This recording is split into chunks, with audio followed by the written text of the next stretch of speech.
के NBFC company से किसी भी तरह का कोई भी लोन लेते हैं, personal loan, business loan, education loan या scooter, motorcycle, car, jeep, truck, bus, मकान, दुकान, जमीन जायदाद, फैक्ट्री, कारखाने का सीसी लिमिट, ऑडी लिमिट या अन्य किसी तरह का लोन लेते हैं। सिर्फ गोल्ड लोन में बैंक चेक नहीं लेता और क्रेडिट कार्ड में bank as a security cheque नहीं लेता।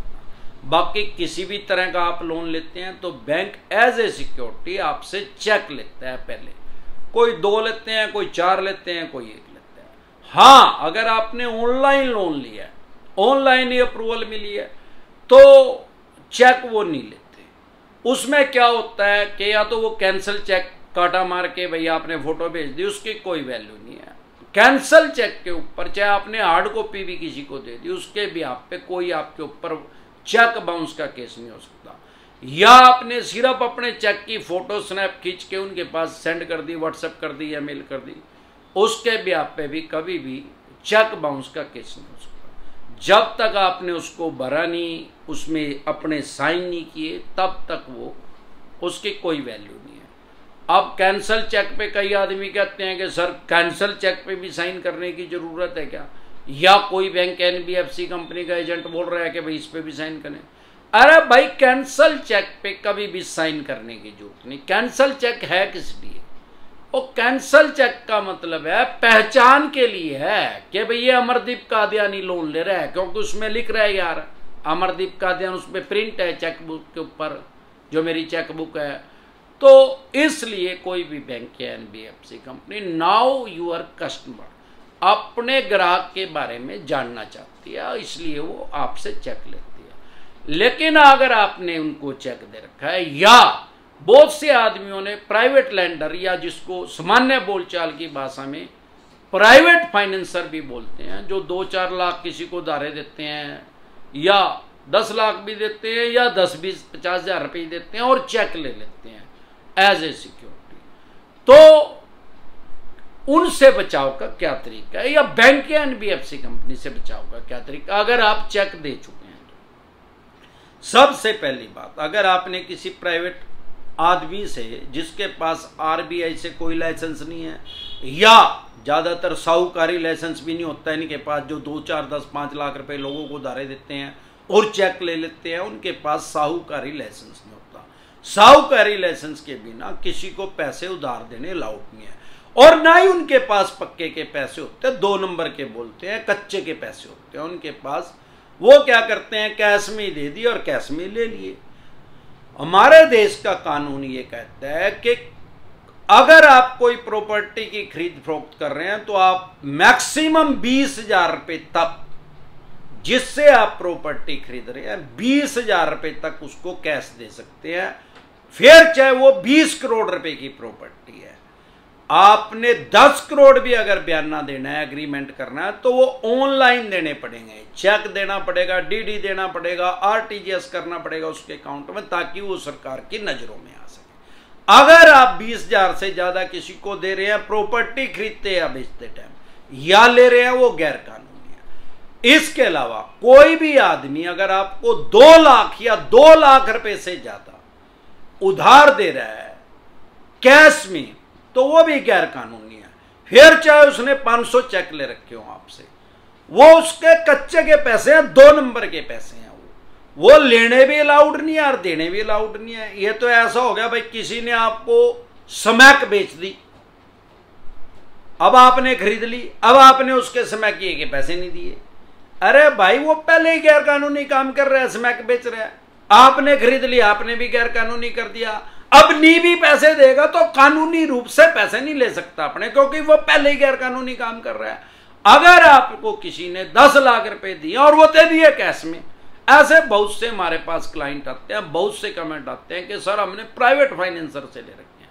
अगर कैश में ले रखे हैं तो वो पैसा कानूनी रूप से आपसे वापसी नहीं ले सकता। इसके अलावा कोई बैंक या एनबीएफसी कंपनी से ले रखे हैं तो उन्होंने तो भाई कानूनी रूप से ही आपको पैसे दे रखे हैं, उन्हें कैश तो दिए नहीं, या तो आरटीजीएस करा होगा या चेक दिया। वैसे तो आजकल आरटीजीएस का ही जमाना, आरटीजीएस ही करें, या चेक दिया होगा, कभी पहले लिया होगा तो भाई चेक तो भी दे होते, या डीडी तो कोई बना के देता नहीं, कोई बैंक एनबीएफसी कंपनी वाला आज तक मैंने देखा नहीं भाई डीडी बना के जो किसी को लोन देते हो। तो आज के टाइम में तो आरटीजीएस या चेक, बस दो ही चीज है। तो उनके पास तो सारे रिकॉर्ड है और उनके पास जो पैसा है वो लीगल है, कानूनी रूप से सही है। अब आपने उनको चेक दे दिया। अब ये जो चेक बाउंस है ये सिविल का भी है और क्रिमिनल का भी केस है, यानी 50-50 इसको बोल सकते हैं, सिविल भी क्रिमिनल भी। ना तो ये पूरा सिविल का केस है ना पूरा क्रिमिनल है। जब ये कानून बना था 138 नेगोशिएबल इंस्ट्रूमेंट एक्ट 1881 1881 में ब्रिटिश काल में जब ये कानून बना था तो ये सिर्फ सिविल का ऑफेंस था, सिविल का मैटर था। ये सिर्फ 141 साल इसको बने हो चुके हैं, 107 साल तक ये सिर्फ सिविल का मैटर रहा। भाई किसी ने सन 1988 1988 तक किसी का अगर चेक बाउंस का केस हुआ, क्योंकि उस टाइम भी बैंकिंग हो रही थी, 1881 में ब्रिटिश काल में हो रही थी, अवस्थाविष्कार की जर्नी है, इसीलिए तो ये चेक बाउंस का धारा बनी थी, नहीं तो इसकी जरूरत क्या थी।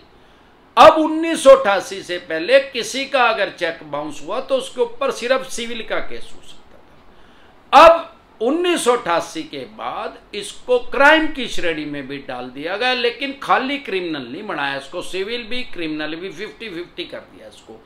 आज की डेट में ये इसमें मैक्सिमम 2 साल तक की सजा हो सकती है या 100% तक जुर्माना हो सकता है। 100% का मतलब ये नहीं है कि 100 गुना 100 टाइम नहीं होगा। भाई 5 लाख का चेक दे रखा है तो 10 लाख रुपए देने पड़ सकते हैं कोर्ट के आदेश से, या 6 महीने की सजा हो सकती है, साल की, 1.5 साल की, 2 साल की, तो जज साहब अपने विवेक से फैसला लेते हैं। लेकिन 50 लाख से कम के केस में मैंने आज तक किसी को 2 साल की सजा होते हुए नहीं देखी, या 100% तक भी जरूरी नहीं है कि 100% जुर्माना ही जज साहब लगाएंगे, 20% भी लगा सकें, 40 भी लगा सकें, उनकी मर्जी है। अब सवाल यह है कि अगर आपके ऊपर चेक बाउंस का केस हो गया तो इसमें आपको जमानत करवानी पड़ेगी, बेल करवानी पड़ेगी, क्योंकि मैं पहले बता चुका हूं कि सिविल का भी है 50% और 50% क्रिमिनल का भी है। कोई भी बैंक या एनबीएफसी कंपनी या कोई भी आदमी अगर आपके ऊपर सिविल का केस करता है तो आपको बेल करवाने की, जमानत करवाने की उसमें जरूरत नहीं है, सिविल के केस में नहीं।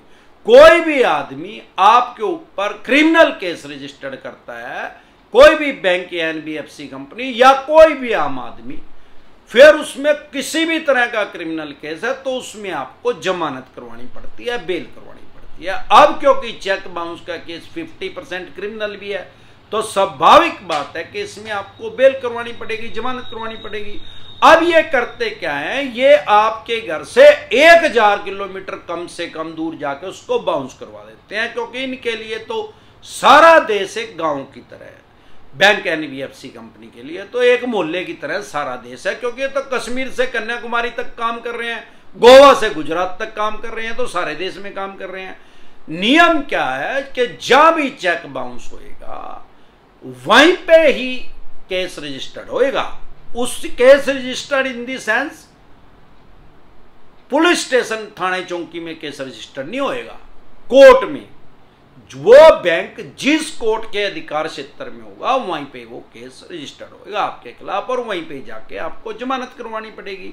इसमें तुरंत प्रभाव से जमानत मिल जाती है, डरने घबराने की जरूरत नहीं है आपको, उस स्टेट की हाई कोर्ट में जाने की जरूरत नहीं है। भले इन्होंने 5000 किलोमीटर दूर जाके आपके ऊपर केस करवा दियो, तुरंत प्रभाव से आपको जमानत मिल जाती है और इसमें आप जमानत ले लें, तो डरने का इसमें कोई फंडा नहीं है और एकदम से इसमें डिसीजन नहीं आता। इसमें लगभग 4-5 साल लग ही जाते हैं। हमारे देश में 30 लाख से भी ज्यादा केस पेंडिंग है आज की डेट में भी चेक बाउंस के, तो एक चेक बाउंस का केस और रजिस्टर्ड हो जाएगा। और ये इनके पास ब्रह्मास्त्र है, सबसे बड़ा हथियार यही है अगर आपका कोई अनसिक्योर लोन है तो चेक बाउंस का ही। वैसे तो बैंक के पास सेक्शन 37 के तहत भी राइट्स हैं आपके ऊपर सिविल का केस करने के, अपने पैसे रिकवर करने के, लेकिन वो बहुत ज्यादा लंबा प्रोसेस है, क्योंकि सिविल का केस है वो मान्य सुप्रीम कोर्ट तक जाते आते 40-45 साल लगेंगे। अब इसमें भी डिसीजन आते आते 3-4-5 साल लग जाते हैं। इतनी देर में इनकी क्या चली कर लेती है, 500 बार आएंगे आपके पास ये जो चेक बाउंस का केस है इसमें समझौता हो सकता है, कॉम्प्रोमाइज के लायक केस है। मतलब इसमें समझौता हो सकता है, ये नहीं है कि आपके ऊपर चेक बाउंस का केस हो गया तो चाहे आप 1 महीने बाद कॉम्प्रोमाइज कर लो या 5 साल बाद कर लो, दोनों पार्टी आपसी सहमति से, बस जिस दिन आपने कॉम्प्रोमाइज कर लिया, सेटलमेंट कर लिया, और भाई उसी दिन ये केस खत्म। उसके बाद बयान हो जाएगा कोर्ट में, कोर्ट इसको दाखिल दफ्तर बोलते हैं कानूनी की भाषा में इसको, तो आपका केस खत्म हो जाएगा। बहुत से आदमी मैंने ऐसे देखे हैं कि वो जो चेक अमाउंट है वो बहुत ही कम है, भाई वो है ही 35,000 रुपए का, चेक बाउंस 35,000 का करा इन्होंने। अब आप उस स्टेट में जाओगे, वकील करोगे, अरे 20, 25, 30,000 रुपए तो वैसे ही लग जाएंगे यार। अगर इन्होंने कर भी दिया है तो अगर आपके पास 35,000 रुपए आप वो जाके वहां जमा करवा दो।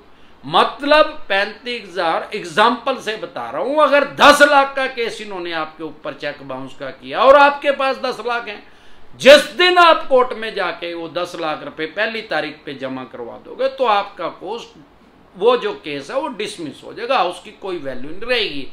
ये मान्य सुप्रीम कोर्ट के आदेश हैं। फिर तो कोर्ट का टाइम ही वेस्ट होएगा। भाई वो कितने पैसे मांग रहा है, मान लो एग्जाम्पल से 35,000 रुपए, 35,000 आपने दे दिए, फिर क्या रहेगा भाई, रोड़ा ही खत्म हो गया। वो मांग रहा है 10 लाख रुपए और 10 लाख रुपए आपने जाके दे दिए, फिर लड़ाई किस चीज की रहेगी? फिर क्या कार्रवाई करेगी मान्य कोर्ट आपके ऊपर? तो तुरंत प्रभाव से वो निरस्त हो जाएगा। और मेरे ये भी देखने में आया है आजकल, क्योंकि ईसीएस बाउंस कर देते हैं, बहुत से आदमियों ने ऑनलाइन ले रखे हैं। अब ये ईसीएस बाउंस कितने का करते हैं, उतने का ईसीएस बाउंस करेंगे यार जितनी ईएमआई जा रही है। अभी हमारे साथ एक दिल्ली से हमारे क्लाइंट जुड़े, उनका 10,335 रुपए का सिर्फ वो इन्होंने ईसीएस बाउंस कर रखा और उसका केस कर दिया। अब शायद वो देख भी रहे होंगे वीडियो, मैं नाम उनका डिस्क्लोज नहीं करूंगा। अब मैंने कहा यार कुछ भी नहीं करना, 10,335 रुपए जाके कोर्ट में जमा करवा दे, इनका केस 0।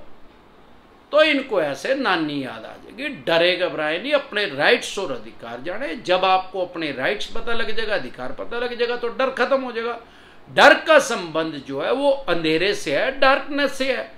जब सूरज की रोशनी होती है या लाइटिंग होती है तो डर नहीं लगता। जैसे आपने कोई गोश्त की फिल्म देखी होगी, वीडियो देखी होगी, भूतों की फिल्म देखी होगी, हम भी देखे करते, पहले बंद दरवाजा, भागो भूत आया, वो हमेशा अंधेरे में बनाई जाती थी। वो जब भी भूत का सीन होता तो अंधेरा रात का सीन होता, दिन में कभी भूत नहीं आया, क्योंकि दिन में आदमी डरेगा ही नहीं। अब आप किसी सड़क पे जा रहे हो, सनलाइट है, दिन का टाइम है, वहां सिर्फ 5 आदमी चल रहे हैं उस सड़क पे, आपको कोई डर नहीं लगेगा। उसी सड़क पे आप रात को जा रहे हो, लाइट भागी हुई है और उस पे 500 आदमी भी चाहे चल रहे हैं, फिर भी डर आपको लगेगा, स्वाभाविक है। तो डर का संबंध अंधेरे से है, अज्ञानता से। अगर आपको अपने राइट्स और अधिकार नहीं पता तो स्वाभाविक बात आपको डर लगेगा। और ये चवन्नी छाप आपको साइकोलॉजिकल प्रेशर में ले ही रहे हैं, डरा तो रही है। ये हो जाएगा 7 साल की सजा हो जाएगी, घंटा हो जाएगा, कुछ नहीं होता पे भीख मंगोगा। तो आप जैसे आपको अपने राइट्स और अधिकार पता लगेंगे, डर खत्म हो जाएगा। इसके अलावा अगर आप हमारे साथ टेलीफोनिकली जुड़ना चाहते हैं, पर्सनल मीटिंग करना चाहते हैं, फिर आपका लोन 2 करोड़ का है, 5 का है, 25 का, 50 करोड़ का, जितने भी करोड़ का आपका लोन है, लोन से रिलेटेड कोई भी दिक्कत परेशानी समस्या अगर आपको आ रही है, आपके पास सरफेसी एक्ट 2002 के तहत नोटिस आ रहा है, 13(2) का आ रहा है, 13(4) का सिंबॉलिक पोजीशन का, फिजिकल पोजीशन का, या 138 नेगोशिएबल इंस्ट्रूमेंट एक्ट 1881 का, पेमेंट एंड सेटलमेंट एक्ट 2007 का, आर्बिट्रेशन एंड कंसोलिडेशन एक्ट 1996 का, या रिकॉल नोटिस आ रहा है या अन्य किसी भी तरह का कोई भी नोटिस आ रहा है, लोन से रिलेटेड जो भी डॉक्यूमेंट्स आपके पास हैं वो सभी लेके आप मेरे से पर्सनल मीटिंग कर सकते हैं, पर्सनल एडवाइस ले सकते हैं या टेलीफोनिकली भी एडवाइस ले सकते हैं। उसका क्या प्रोसेस है, आपकी स्क्रीन पे कमेंट बॉक्स के अंदर एक नंबर आया हुआ है 9306347314। इस नंबर को सेव करके व्हाट्सएप मैसेज करें, तुरंत प्रभाव से रिप्लाई आएगा कि कैसे आप हमारे साथ टेलीफोनिकली जुड़ सकते हैं, पर्सनल मीटिंग कर सकते हैं। एक बार जोर से मिलकर नारा लगाएंगे, जय ससुराल वालों की।